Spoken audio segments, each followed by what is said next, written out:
Shalom, shalom, peuple de Dieu. Na pesi bino mbote na kombo na Yesu Masia. Ezali ngai Mama Charlène Tamputu Ilumbu. Tozali chaîne La Paix TV, chaîne chrétienne évangélique selon Jean 14, 27. Chaîne La Paix TV, tozalaka wana pona ko édifier peuple de Dieu. Tozalaka wana pona ko consoler libota na Nzambe. Chaîne La Paix TV, tozalaka wana pona ko aider bandeko na ba conseil et puis ko conseiller bandeko selon molimo mosantu. Et chaîne La Paix TV, tozalaka wana lisusu pona ko encourager bandeko nyonso, bana na Nzambe nyonso oyo bazwa ba choc na makambo ya Nzambe.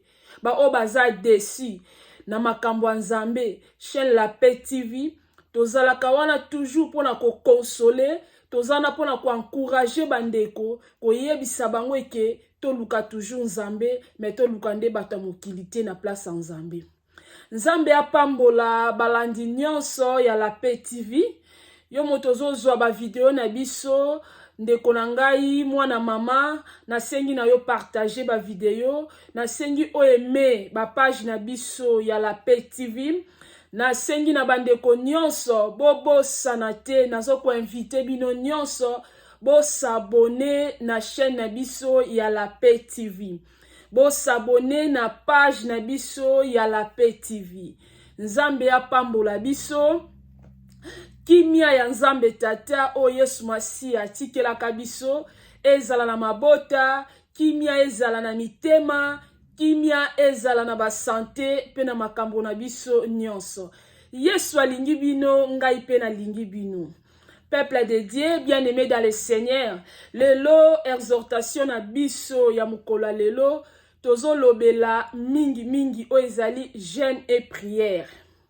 Lolenge nini moto akoki ko gêner? Et pourquoi moto akoki ko sala jeûne? Peuple de Dieu, lelo tozo mona bandeko ebele bazo sala ba jeûne de prière pona loyenge. Église Matingomba, église bazo gêner et mutu nyonso tu akoti kaka na loyenge wana, akoti kaka na mvuya wana, ye pake ko gêner. Peuple de Dieu, jeûne ezali recommandation biblique. Biso nyonso toyebi, tokoki koboya ko gêner te, mais il faut oyeba eloko liboso que pourquoi ozo gêner. Raison na yo ya jeûne eza nini ndeko na ngai? Ko gêner na loyenge te, ko sala jeûne de prière na yo na loyenge te, ko sala jeûne et prière na yo ne sika moko oyo ba makelele ezali ebele bele te. Parce que tango yo zwi likanisi ya koluka ko sala jeûne et prière, bien-aimé dans le Seigneur, il faut lukana no sika o eza calme. Yango monaka bato ebele bazalaka alingi asala jeûne et prière, il faut que koluka matangomba ake na balie moko eza lokwa na bazamba, ayebi ke kuna akozala na ye na kimia, kuna muto ko déranger yete po azala na contact na ndenge ya kosambela na prière na ye elongo na Nzambe. Bien-aimé dans le Seigneur, na ngina yebisa bino lelo bandeko na ngai, eloko liboso na ngina loba, pourquoi koki ko gêner? To gêna katango moni koza na problème. Tango moni ke okomi na likambu moko boye, ndo lobi te po na problème on a zulango solution, ezo senga na gêner. Oui, même Bible, Jésus-Christ a zobisa biso, eza na ba problème mususu, eza na ba dossier mususu, eza pe na makambo mususu, solution nango yaka na ba jeûne et prière. Eza pe na ba démon mususu ba bimaka kaka na ba jeûne et prière. Ndeko na ngai, mais ko suka kaka wana te, ke o jeûna kaka, o priya kaka, soko za na likambu ozo zwi la solution te, ndo lobina ke ko gêner. Non. Ata poza na likambu oyo ozuli yango solution. Ata poza na likambu songolo pakala na yebite, mais lukaka o gêner, o priaka pona lokumu ya Nzambe. Ko gêna kaka te soki malade lekeli ndeko na yo, ko gêna kaka te po problème nezo sila te. Oui, mais gêna kape, oza na sengo, oza na problème te, oza na loko moko boye te zo peso pasi, mais oluki o gêner pona lokumu ya Nzambe tata. Peuple de Dieu, mais pour au gêner ndeko na ngai, pour au sala jeûne et prière na yo, eloko liboso ndeko na ngai, jeûne et prière basala kango ezana ba principe nango, ezana ba principe oyo kolanda pour au sala jeûne et prière na yo eleka malamu. Premièrement, pour osala jeûne et prière na yo eleka malamu, il faut nan yo otanga Bible. Il faut osana ba verset biblique o ezo convaincre yo, o ezo ko encourager yo osala jeûne pour okende na prière na yo liboso. Bien aimé na repesa kaka exemple ba verset biblique mibale, na ebika eza ebele na Bible. Menga na zwi kaka na mokanda ya Esaïe 58 verset 1 tina 14. Soko zwi Bible non ofongoli na mokanda ya Esaïe 58 verset 1 tina 14 otangi yango oko comprendre pourquoi so sala jeûne olinyo sala jeûne pona nini. En plus na ko bakisa soko tangi ozwi Bible non ofongoli na mokanda ya Matthieu chapitre 6 verset 16 kino na 18 soko tangi yango ekolakisa yo pe pourquoi ozolinga osala jeûne pe ba avantage ya jeûne et prière oyo olingi ko sala. Mais soki otangi ba verset biblique wana ndeko nanga okomona kuna na kati molimo mosantu akolakisa yo ndeko na ngai, molimo mosantu akoteisa yo ozo jeûner pona nini. Il faut ozala na raison ozo pousser yo o jeûner, ozo molimo mosantu akoyebisa yo nini yo koki ko jeûner, eloko nini yo kolia, topo jeûne et prière na yo ekozala seki nde tolobaka nazo sala jeûne et prière na ngai na kolia eloko te, na komela pe eloko te na jeûne et prière na ngai nazo sala. Na ba verset biblique on a pesi wana, molimo mosantu ako convaincre yo. Parce que tant to tangaka ba verset biblique to tangaka liloba nzambe, ko suka ka otangi liloba nzambe osuki wana te.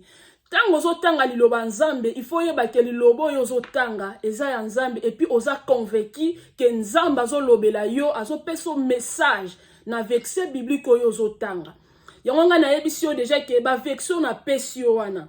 Tango yo ko tanga ngo, molimo mosantu akolakisa yo, pa koyebisa yo ozo jeûner pona nini, raison na yo eza nini, Saint-Esprit koyebisa yo nini yo kolia, to pe nini yo kolia te. Molimo mosantu akoede yo akosunga yo oyeba ndenge nini nakosela jeûne nanga. Est-ce que nakozala na chambre, est-ce que nakomata na zamba, est-ce que nakozala esika nini. Mais nga na oyebisa yo ndeko nanga jeûne po sala ngo yaya ezo dépendre te ka na millier nini oyo kozala. Okoki ko sala jeûne na yo bisika nyonso yo kozala. Mais soko ozaka ka connecté na molimo mosantu, ozaka ka concentré na nzambe oyo zo sambela ndeko nanga jeûne koleka na malamu. Mais na lingi na yebiso lisusu ke pendant que yo zo jeûner, ozo sala jeûne et prière, tozana ba verset biblique oyo osengeli ko confesser pendant que ozo sala jeûne et prière na yo. Na opesa pe kaka exemple, bande ko nyonso bokolanda vidéo oyo bo partager yango et puis ba verset biblique ozo pesa bien aimé dans le Seigneur na senga na bino botanga yango eza pona lisungi na bino. Na kopesa exemple lisusu na mokanda ya Luc chapitre 4 verset 4. Soko tangi pesu na mokanda ya Philippiens chapitre 4 verset 13. Otangi lisusu ndeko na ngai na mokanda ya Psaume 84 verset 6 kino na 8. Kuna eza ba verset biblique oyo pendant que yo zo sala jeûne, pendant que ozo jeûner, ozo prier, ba verset wana yo obanda ko confesser yango. Yo obanda ko tanga ba verset biblique wana. Mais tango zo tanga ba verset biblique wana, yeba ke molimo mosantu ako rappeler yo, molimo mosantu ako zala wana po a soutenir yo, o comprendre verset bazoloba nini, verset ozo yebisanga nini. Kotanga verset biblique na loyengete, kotanga verset biblique po tanga te poza na Bible, mais tanga verset biblique ozwa eloko moko na kati, o attirer leçon, o attirer clé na yo na kati ya verset biblique oyo tangi.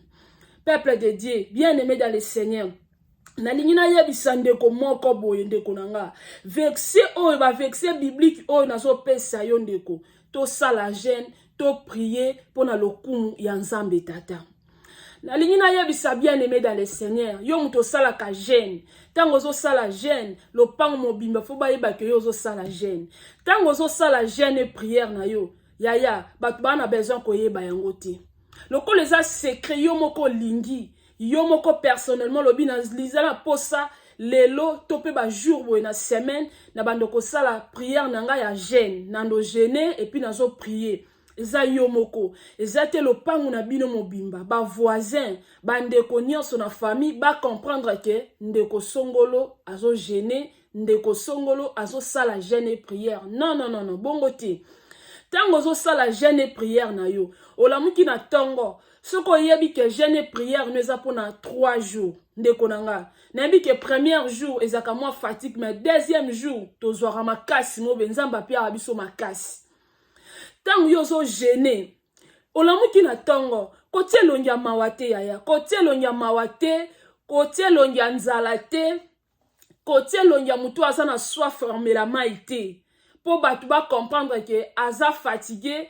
alembi pour azo sala jeûne non wana osala ngo supu na lokumu nzambe te wana osengeli ko sala jeûne te tango zo sala jeûne gardez toujours attitude na yo normal soki jeûne et prière na yo Saint-Esprit ayaki wana pour a convaincre yo que il faut olia boye il faut mela kaka mai il faut lia kaka ba fruits ndeko somba ba fruits na yo soki faut mela kaka mai na pokwa melaka mai na yo soki pe ba jeûne musuto salaka ndeko asali jeûne journée mobimba mais na pokwa fongoli allié alali na ye abandi ngo susu na minuit ezaka ndenge molimo mo santu oyo ko tanga na ba verset biblique tango yo ko prier Saint-Esprit ko aider yo akoyebisa nini sengeli ko sala pendant ko so sala jeûne nini okoki ko lia yo moko fo sala convaincu ndeko nanga tango to sambelaka na lina bakisana yebisa yo bien-aimé dans le Seigneur, soko koti na chambre nozo sambila, ko sambela kaka bla bla bla bla osilisi obimite. Sache que prière nyonso yo salaka, o koti ozo sambela, na suka nango réponse nango izalaka. Mais peut-être yo zwaka réponse nango mbala moko te yo linga kaka ke na prophétie pour ba peso réponse. Yo linga kaka ba prophète nde ba yebisa yo. Mais yo moko za prophète liboso ya vie na yo. Yo moko za prophète liboso ko ki ko prophétiser pour na vie na yo et puis ko kisami. Yo tango sambelaka o silisi fanda kimia oko yoka nzamba kolobela yo. Molimo mo santo azalaka na po alobela yo.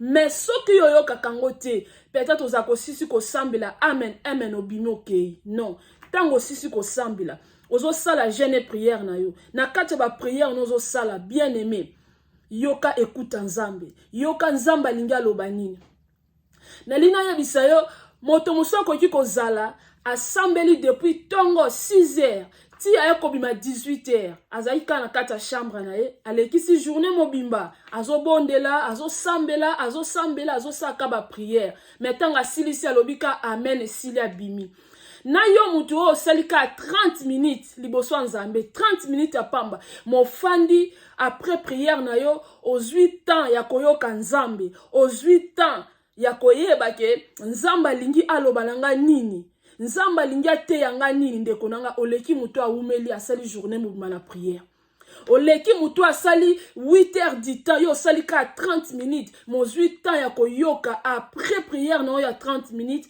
aux 8 ans ya koyoka nzambe aux 8 ans oyeba ke nzamba lobi nanga nini na prière ou na sali mais mutu asali prière pendant 8 heures du temps ndeko nanga à 8 ans oyoka nzambe te asambeli pamba.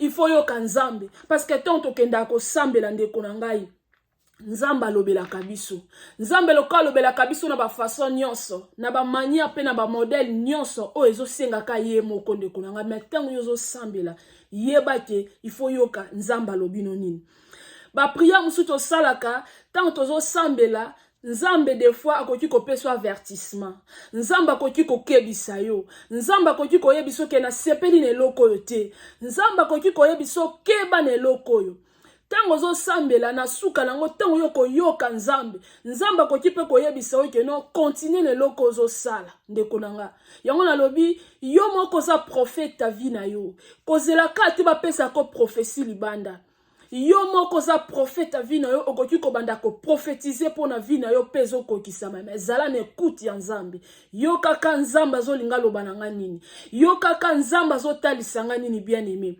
et ko zala pona lokumu na nzambe pe yo ko sepela bien aimé dans le Seigneur biso lolo tokomi na suka ya exhortation na biso toyaki po toyebisa peuple de Dieu ke comment gêner et puis ndenge nini oko gêner ba gênaka na loyenge te tango zo gêner ba verset biblique ezali na pesi yango tanga yango confesser yango moliba mo santo ko convaincre yo moliba mo santo ako yebisa yo nini okoki ko sala pendant ko zo gêner ozala na raison na yo oyo ezotinda yo o gêner tango zo gêner fo yeba okolia nini okomela to nyonso wana il faut obongisa yango po jeûner prière na yo eleka malamu ko gêner na loyenge te tango zo gêner ndeko nanga lopango mobimba eyeba teke Mireille azo gêner lopango momba to famille mobimba na kati ya ndako ba yeba teke biso mususu to gênaka mususu pe papa na ndako ayebi teke yo zo gêner mozo ozana vraiment na jeûner prière